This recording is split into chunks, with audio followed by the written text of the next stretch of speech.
कभी कभी लगता है हम बस एक मशीन बन गए हैं। सुबह से लेकर रात तक बस एक के बाद एक काम करते जाना। खुद के लिए वक्त निकालना तो जैसे एक सपने जैसा लगता है, खासकर तब जब आप एक हाउसवाइफ हो।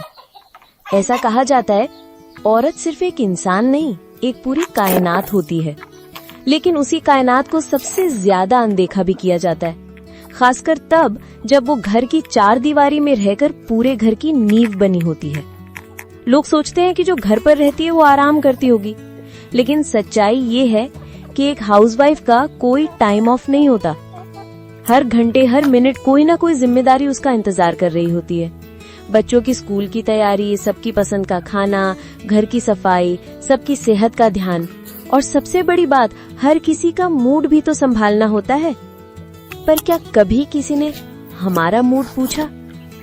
लोग पूछते हैं, अरे तुम तो घर पर ही रहती हो, थकती किस बात से हो? काश वो समझ पाते कि ये 24 घंटे की ड्यूटी है, जिसमें कोई छुट्टी नहीं, कोई प्रमोशन नहीं, और कई बार तो थैंक यू भी नहीं। आज मैं आपके साथ कुछ ऐसे टिप्स शेयर करने वाली हूँ जिन्हें अपनाकर आप एक स्मार्ट और प्रोडक्टिव हाउसवाइफ बन सकती हैं, जो अपने घर के काम भी खूबसूरती से मैनेज करती हैं और अपनी पर्सनल ग्रोथ पर भी ध्यान देती हैं। तो सबसे पहला कदम है अपने कामों की सीमा तय करना और उसमें भी टाइम निकालना खुद के लिए। हाउसवाइफ होना मतलब सिर्फ घर के कामों में उलझे रहना नहीं है। हमें अपनी पर्सनल ग्रोथ के लिए भी कुछ समय निकालना चाहिए, जैसे कि कोई नया स्किल सीखना, आर्ट, म्यूजिक, नई भाषा, अधूरी पढ़ाई पूरी करना, या कोई घर से शुरू होने वाला छोटा बिजनेस। जितना आप अपने रूटीन को डाइवर्सिफाई करेंगी, उतना ही आपकी पर्सनालिटी और माइंड ग्रो करेगा। दूसरा जरूरी पॉइंट, अपने लिए तैयार होना नाज है ना नौटंकी। सुबह उठो, खुद के लिए तैयार हो, ना किसी पार्टी के लिए, ना किसी शो ऑफ के लिए, बस अपने लिए। जब आप खुद को आईने में अच्छे से देखोगे तो अंदर एक अलग ही एनर्जी आएगी। वो जो बिखरे बाल, वही पुराना नाइट सूट, वो सिर्फ आपकी थकावट नहीं, आपका नजरिया भी दिखा देते हैं। खुद को सजाना, संवारना, खुद से प्यार करने का एक छोटा लेकिन जरूरी हिस्सा है। तीसरा, कई बार हम इतना बिजी रहते हैं कि खाना भी सही टाइम पर नहीं खाते, पानी तक पीना भूल जाते हैं, और फिर सोचते हैं पहले सबका कर लूं, फिर खुद के लिए बैठूंगी। लेकिन अगर आप खुद थक जाएंगी, बीमार पड़ जाएंगी, तो सबका क्या होगा? इसलिए आज से वादा करो, पानी टाइम पर पियोगी, भूख लगे तो टाइम पर खाओगी और नींद पूरी लोगी। चौथा, अपने दिन की प्लानिंग खुद के अनुसार करना। सिर्फ दूसरों की जरूरतों के हिसाब से नहीं, बल्कि खुद के टाइम को मैनेज करना सीखें। जब आप अपना शेड्यूल खुद बनाएंगी, तब आप जान पाएंगी कि किस वक्त क्या जरूरी है और क्या नहीं।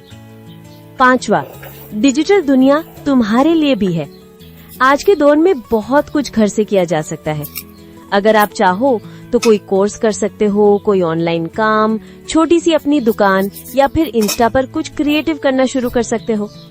इससे ना सिर्फ थोड़ी बहुत अर्निंग होगी, बल्कि आपको अंदर से एक सुकून भी मिलेगा कि हाँ, मैं सिर्फ खर्च नहीं, योगदान भी दे रही हूँ। छठा, फ्री टाइम को पॉजिटिव तरीके से इस्तेमाल करना।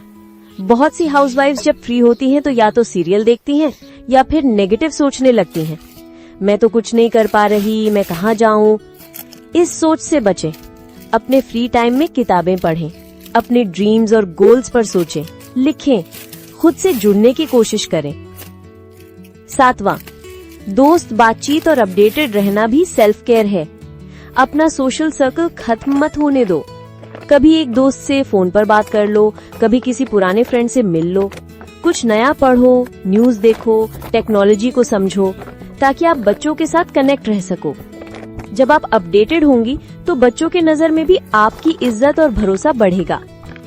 आठवां, बजट बनाना और समझना सीखिए। कई बार हाउसवाइफ्स को ऐसा लगता है कि क्योंकि वो पैसा नहीं कमा रही हैं, इसलिए घर के पैसों पर बात करना उनका हक नहीं है। लेकिन घर का बजट चलाना एक बहुत बड़ी जिम्मेदारी है, और वो सिर्फ पैसे कमाने से नहीं, उसे समझने से भी आती है। हर महीने की इनकम, खर्च, सेविंग और जरूरतों की लिस्ट बनाइए। एक छोटी डायरी रखें जहां रोज के छोटे बड़े खर्च लिखे जाएं। अगर मुमकिन हो तो हर महीने कुछ छोटी सेविंग्स खुद के लिए अलग रखें, ताकि किसी दिन कुछ अपने लिए खरीदने का मन हो तो आप बिना झिझक के खरीद पाएं। ये फाइनेंशियल अवेयरनेस आपको एक आत्मनिर्भर एहसास देगा जो बहुत एम्पावरिंग होता है। 9, डिजिटल डिटॉक्स जरूरी है। आजकल दिन की शुरुआत ही मोबाइल स्क्रॉल करने से होती है और रात को भी उसी के साथ नींद आती है। हम सोचते हैं देखो उसकी लाइफ कितनी सेट है, मैं तो बस घर में ही रह गई। लेकिन ये कंपैरिजन ही सबसे ज्यादा नुकसान करता है। इसलिए हफ्ते में कुछ घंटे या एक दिन ऐसा रखें जब आप मोबाइल को साइड में रख दें। बच्चों से बात करें, पति के साथ चाय पिएं, कोई किताब पढ़ें या फिर बस अपने साथ बैठें। बिना स्क्रीन के जब आप खुद से जुड़ती हैं, वहीं असली शांति मिलती है। 10वां, ना कहना सीखिए, वो भी बिना गिल्ट के।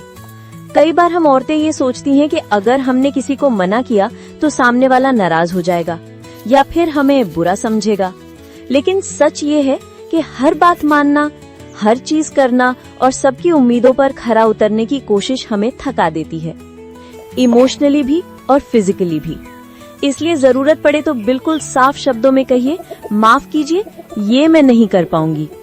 क्योंकि आपकी एनर्जी अनलिमिटेड नहीं है, उसे वाइजली खर्च करना ही समझदारी। 11वां, खुद को कभी बस गृहिणी मत कहो। हम कई बार खुद को ही कम समझ लेते हैं।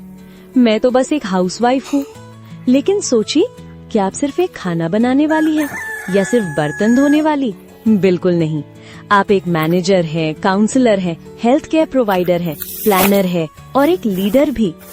अपने काम की रिस्पेक्ट सबसे पहले आपको खुद करनी होगी। जब आप अपनी पहचान को प्राउडली अपनाएंगी, तभी दुनिया भी आपको उसी नजर से देखेगी। 12वां, अकेले समय बिताना अपराध नहीं है।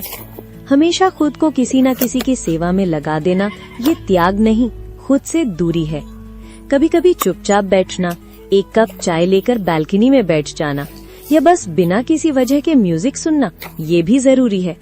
खुद के साथ रहना अनकंफर्टेबल नहीं, हीलिंग होता है। ये समय आपको रिचार्ज करता है ताकि आप फिर सबके लिए खुद को अच्छे से दे सके। 13वां, अपनी हेल्थ को ट्रीट करो जैसे फैमिली की हेल्थ को करती हो।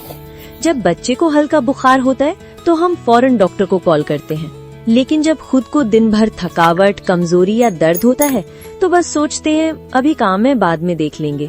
क्यों? आप भी उस फैमिली का हिस्सा हो जिसका ध्यान रखना उतना ही जरूरी है। अपना रेगुलर चेकअप करवाओ, सप्लीमेंट्स लो और अगर कुछ ठीक ना लगे तो डिले मत करो, क्योंकि आप ठीक होंगी तभी घर ठीक चलेगा। 14वां, अपनी पेरेंटिंग स्टाइल पर भरोसा रखो। आजकल एडवाइस देने वाले बहुत हैं। बच्चे को ऐसे सुलाओ, ऐसे डिसिप्लिन करो, स्क्रीन मत दो, टाइम दो। कभी कभी ये ओवरलोड ही माँ को गिल्ट में डुबो देता है। लेकिन सच ये है कि कोई परफेक्ट पेरेंट नहीं होता। आप जो कर रही हो वो अपने हालात, समझ और प्यार से कर रही हो, और यही काफी है। हर माँ की जर्नी अलग होती है और आपकी भी उतनी ही कीमती है। 15वां, जो चीजें तुम्हें खुशी दें उन्हें टालना बंद करो। पसंदीदा मिठाई खा लो? नहीं, कैलोरीज होंगी। वो गुलाबी सूट पहनो? नहीं, बहुत ब्राइट है। पुराना कॉलेज फ्रेंड को मैसेज करूं? नहीं, अब क्या बात करूंगी। ऐसे ही टालते टालते हम खुद की छोटी छोटी खुशियों से दूर होते जाते हैं। अब से एक वादा करो, जो चीज दिल को हल्का करे वो बिना एक्सप्लेनेशन के करोगी, क्योंकि खुद को खुश रखना सेल्फिशनेस नहीं, स्मार्टनेस है। अगर ये बातें आपके दिल को छू गई हो तो इसे किसी एक औरत से जरूर शेयर करो। हो सकता है उसे भी कोई ये याद दिलाने वाला चाहिए हो। मिलते हैं अगले वीडियो में। तब तक अपना ध्यान रखो, मुस्कुराते रहो और याद रखो, तुम जरूरी हो, बहुत जरूरी।